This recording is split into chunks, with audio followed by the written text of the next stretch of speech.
วันนี้วันที่1 มีนาคม พุทธศักราช 2569 อาตมาดร.พระมหาจัญญาสุทธิยาโน ได้มาพำนักค้างคืน ที่วัดเจดีย์หลวง ตำบลควนทองอำเภอขนอม จังหวัดนครศรีธรรมราช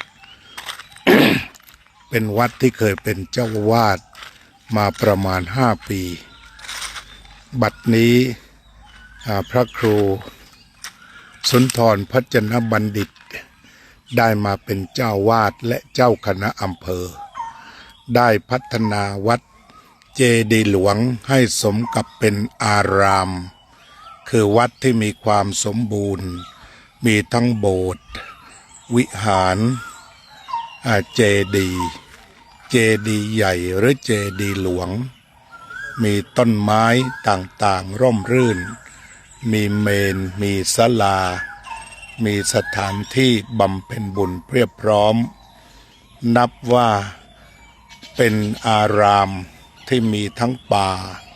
มีความร่มรื่น มีที่ใช้สอย มีศาสนวัตถุ และมีเจดีย์